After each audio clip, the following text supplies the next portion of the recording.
नमस्कार मंडळी. तर आज आपण घेऊन आलेलो आहे स्वीट कॉर्नची मस्त चटपटीत भेळ.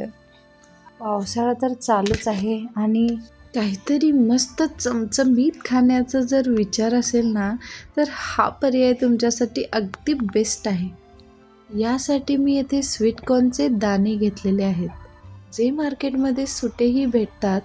अदरवाईज तुम्ही स्वीट कॉर्नपासून दाणे सेपरेट करून ते वापरा.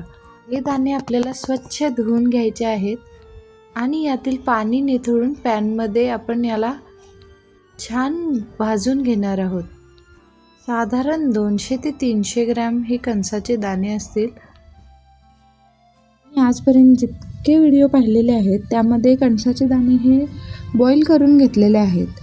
तर मला असं वाटतं की बॉईल करण्यापेक्षा हा भाजणीचा प्रकार खूपच छान आहे. अप्रतिम चव लागते, त्यामुळे नक्की ट्राय करून पहा. प्रथम कोरडेच आपण हे दाणे भाजून घेणार आहोत, म्हणजे त्यातील जे पाणी आहे ते निघून जाईल आणि कणसाचे दाणे हे छान भाजले जातील. थोड्या वेळानंतर आपण अगदी कमी तेलाचा वापर करायचा आहे, साधारणतः अर्धा चमचाला कमीच, आणि एकदम स्लो ते मीडियम फ्लेमवर हे दाणे आपण भाजून घेणार आहोत. थोड्या वेळाने ना त्याला असे काळसर फोड आल्यासारखे दिसतात.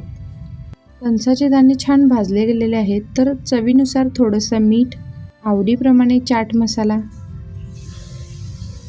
एकदम बारीक चिरलेला कांदा आणि टोमॅटो 2 मिनिटे असं छान परतून घ्यायचं आहे आणि एकजीव करून घ्यायचा आहे. कांदा आणि टोमॅटोची चव ही कच्चीच चांगली लागते भेलमध्ये, त्यामुळे याला जास्त भाजण्याची गरज नाही आहे.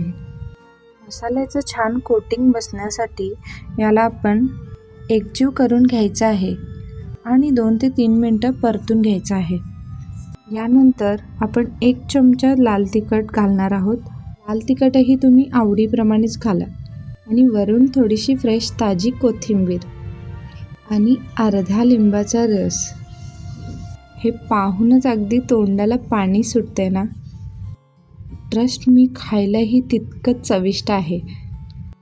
जर तुम्ही लहान मुलांसाठी बनवत असाल ना, तर चटणीचं प्रमाण थोडंसं कमी असू द्या, किंवा त्यांच्यासाठी सेपरेट काढून घेतली आणि त्यानंतर चटणी घातली ॲट द लास्ट तरीही चालेल. चटणी किंवा लाल तिखट घातल्यानंतर हे आपल्याला गॅस बंद करून हे छान टॉस करून घ्यायचं आहे, ज्यामुळे चटणी आपली करपली जाणार नाही आणि लिंबाच्या रसामुळे सर्व मसाल्यांचं कोटिंग अगदी छानपणे आपल्या ह्या भेळला बसेल. अगदी 5 ते 10 मिनिटांमध्येच ही भेळ आपली तयार होते. खायला इतकी चविष्ट आणि उत्कृष्ट लागते की घरातले तुमचे सर्व मंडळी खुश होतील. तर आजच नक्की ट्राय करा ही आपली रेसिपी. आणि तुम्हाला जर आवडली तर नक्की आपल्या मित्रमैत्रिणींसोबत शेअर करा. व्हिडिओ आवडल्यास व्हिडिओला लाईक करून घ्या आणि अशाच मस्त रेसिपींसाठी चॅनलला एकदा सबस्क्राईबही करून घ्या. भेळ आपली एकदम खाण्यासाठी रेडी आहे. तर मस्त प्लेटमध्ये काढून घेऊयात. माझी भेळ तर एकदम रेडी आहे सुपर फास्टमध्ये. मी तर आता खाऊन घेईन. तर तुम्हीही आजच बनवा, नक्की ट्राय करा आणि कशी झाली आहे ते कमेंट बॉक्समध्ये नक्की सांगा.